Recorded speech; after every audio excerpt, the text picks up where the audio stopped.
On a vu dans les équipes, il y a les canaux, les onglets. L'onglet Publication me permet d'écrire à tous mes élèves d'un coup, faire un message d'intérêt public. Alors, comment faire et comment faire pour exploiter cet outil à 100%?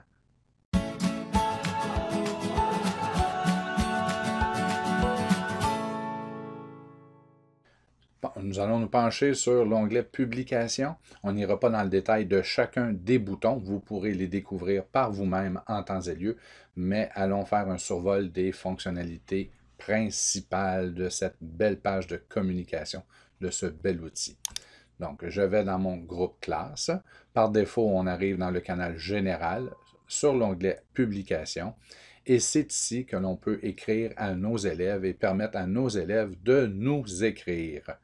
Donc, le format, c'est toujours le même. On débute une conversation. En ce moment, on est dans le mode éditeur par défaut. On pourrait écrire « Bonjour aux élèves ». Une fois qu'on a terminé, on peut soit faire « Entrée », « Enter » ou encore cliquer sur la flèche « Envoyer ». Et tous les élèves du groupe viennent de recevoir ce message. Maintenant, dépendant des permissions, les élèves pourront répondre ou non. Donc,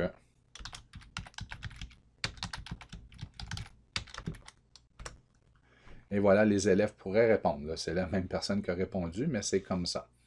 Donc, oui, c'est possible. Et aussi, dépendant des permissions que vous accorderez au canal publication, à l'onglet publication de votre canal général, les élèves pourraient même débuter de nouvelles conversations.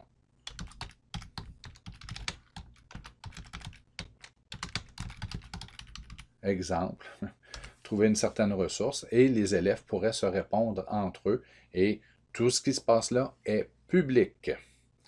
Donc, est public, tout le monde le voit.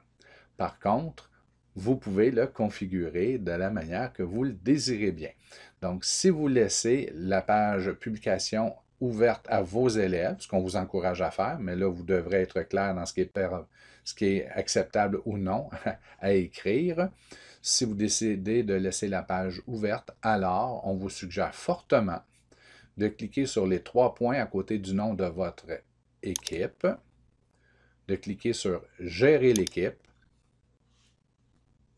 aller dans « Paramètres » et dans « Autorisation des membres », vous pouvez décider des autorisations que vous leur accordez, mais il serait important d'enlever « Autoriser les membres à supprimer leurs messages ».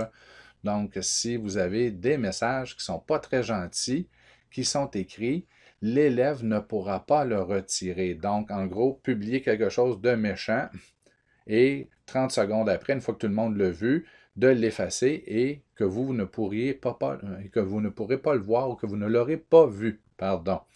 Donc, en enlevant le crochet, l'élève, s'il publie quelque chose, le commentaire va rester là et uniquement vous pourrez venir cliquer sur les 3 points pour supprimer le message. Donc, ça serait important si vous laissez cette page ouverte aux élèves, ce qu'on vous suggère de faire, si vos élèves vous permettent de le faire, évidemment, si le contexte est favorable à cela, puisque ça peut être un excellent outil d'apprentissage et de partage. Si vous laissez ouvert, enlevez le crochet pour ce qui est de la possibilité de supprimer les messages, même les leurs, d'accord? Et vous, en tant que modérateur, à n'importe quel moment, vous pouvez supprimer le message de n'importe qui, d'accord? Et vous avez vu que j'ai sur les 3 points un paquet d'options, on va y aller. Donc, j'ai fait un message, je peux cliquer, hein, on peut commenter les messages de quelqu'un, ajouter une réaction, évidemment. On peut modifier un message. Si vous aviez fait une faute de frappe ou vous désirez ajouter, faire un ajout, vous pourriez le faire. Donc, on fait le crochet. C'est possible de le faire tant et aussi longtemps que d'autres individus n'auront pas, hein, c'est possible, la modification elle est possible, tant et aussi longtemps que d'autres individus n'auront pas commenté votre message. Une fois que le message aura été commenté, si vous désirez faire un ajout, vous devrez le faire dans les réponses. Donc, c'est possible. Et dans le fameux menu, vous pouvez marquer comme non lu, copier le lien, vous pourriez le faire. Par exemple, on vient de copier dans le presse-papier le lien vers cet article-là. Je pourrais aller dans un courriel, faire un copier-coller et les gens en cliquant sur le lien du courriel ou dans Mosaïque, peu importe, dans Teams ou dans un autre Teams, en autant que les gens sont membres de cette équipe, auront accès directement à cette conversation. Donc, vous pouvez voir qu'il y a plein de beaux outils. Vous avez aussi le lecteur immersif, donc qui permet aux élèves qui ont des difficultés de pouvoir lire la conversation. Michel Tremblay à lundi 19 octobre 2020, 13h48. Bonjour, monsieur. C'est assez rudimentaire comme message, mais il est possible de faire lire les messages, de les traduire, de les partager dans Outlook. Donc, il y a plein d'outils. D'accord? Maintenant, lorsque l'on débute une nouvelle conversation, vous pourriez aussi limiter le fait que les élèves peuvent répondre seulement, mais ne peuvent pas débuter de nouvelles conversations. Ça aussi, c'est possible. Et pour ce faire, ce qu'on veut changer, ce sont les paramètres de la publication du canal général. Donc, je vais cliquer sur Général et je vais faire Gérer le canal. Et c'est ici, dans ce moment, tout le monde peut publier des messages. Et vous avez les différents choix. Et vous pourriez tout simplement faire seuls les propriétaires, donc les enseignants-enseignantes, peuvent publier des messages. Et lorsque l'on revient au canal, pour les élèves, le bouton sera maintenant gris. Ils vont pouvoir écrire une réponse, mais ne pourront plus démarrer une nouvelle conversation. Donc, pour changer cette option-là, si vous désirez le faire, donc, publication du canal général, on clique ici, on fait gérer le canal, donc à côté du canal, et on choisit seuls les propriétaires. Par contre, si vous enlevez la chance aux élèves de pouvoir démarrer des conversations, comprenez qu'ils pourront quand même aller dans clavardage et faire la même chose en privé sans que vous soyez tenu au courant. Donc, en gros, préférez-vous que les conversations se fassent dans votre équipe ou à l'extérieur? À vous de décider. Et si vous bloquez, ils vont peut-être même aller sur Messenger ou TikTok pour continuer les conversations. Donc, c'est à vous de voir comment vous allez gérer cela. Lorsque l'on débute une nouvelle conversation, et on finit pas mal là-dessus, vous avez des outils. Vous pouvez joindre une pièce, inclure des emojis, des GIFs. Ensuite, vous avez des autocollants. Il y a plusieurs choses que vous pouvez faire, mais l'outil qu'il ne faut pas sous-estimer, c'est l'éditeur avancé. Et cet éditeur avancé vous permet d'ajouter un titre, ensuite d'inscrire votre message. Et si vous désirez cibler quelques personnes en particulier pour qu'ils reçoivent des notifications, vous pouvez toujours commencer avec le fameux arrobas et inscrire le nom d'une personne qui fait partie de l'équipe, sauf le vôtre. Vous voyez, ça n'apparaîtra pas. Mais je pourrais ajouter le nom d'une personne ou encore le nom de l'équipe au complet. Comme ça, tout le monde va recevoir une notification comme quoi qu'il y a eu un nouveau message, un message important. Et là, on pourrait écrire notre message.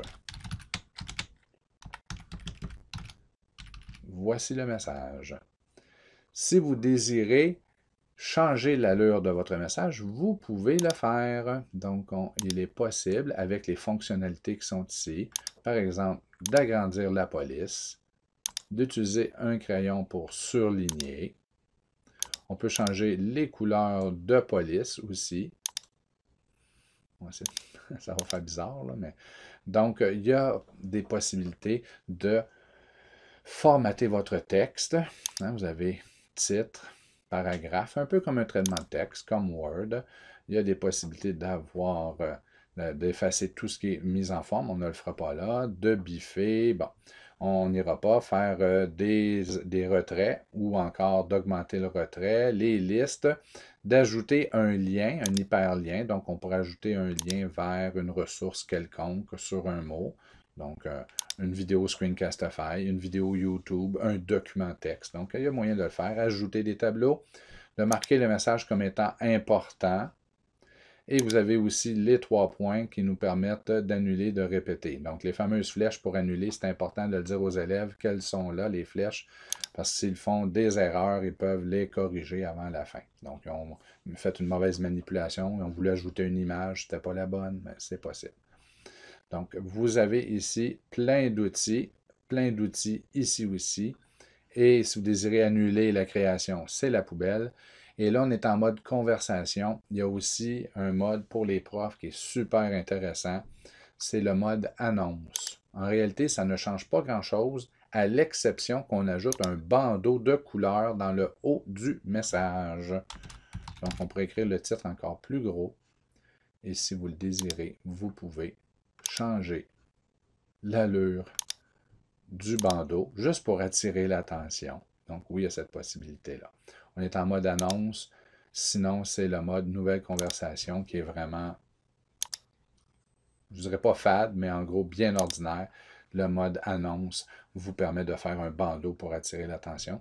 Et vous pourriez même couper la possibilité de répondre à cette conversation ou cette annonce. C'est toujours possible. Et si vous avez plusieurs groupes, c'est vraiment pratique pour les spécialistes, vous pouvez faire une annonce et la publier non seulement dans le canal général de la classe actuelle, mais aussi vous pourriez l'inclure dans d'autres canaux, d'autres Teams et ainsi de suite, et publier. Là, on ne le fera pas, vous comprendrez bien, mais il est possible de faire uniquement un message, une annonce, et de l'envoyer dans 3, 4, 10 Teams différents. Donc, c'est le tour de l'outil publication. Je sais que c'était très long, la page publication. Dernier ajout, c'est vous pouvez, dans publication, je vais annuler ce message. Je vais le supprimer. Et à n'importe quel moment, à partir de l'espace publication, vous pouvez démarrer une rencontre pour aller rencontrer en visio vos élèves. On donne le nom, on se joint. Et vous êtes prêt à aller en visio avec vos élèves aussitôt que l'outil est démarré. Et voilà. Là, vous comprenez que j'utilise déjà la caméra pour la capsule, donc on ne la verra pas ici. Mais vous avez votre visio. Et les élèves, tout ce qu'ils ont à faire, c'est cliquer sur « Se joindre ». On voit qu'il y a une visio en cours avec la petite caméra. Clique sur « Se joindre » et vont pouvoir aller dans la visio avec vous. Donc, c'est tout. Donc, réunion pour les rencontres instantanées et l'éditeur avancé. Hein, ce sont les deux gros boutons là, lorsque vous démarrez une nouvelle conversation ou annonce. C'est beau? Bye!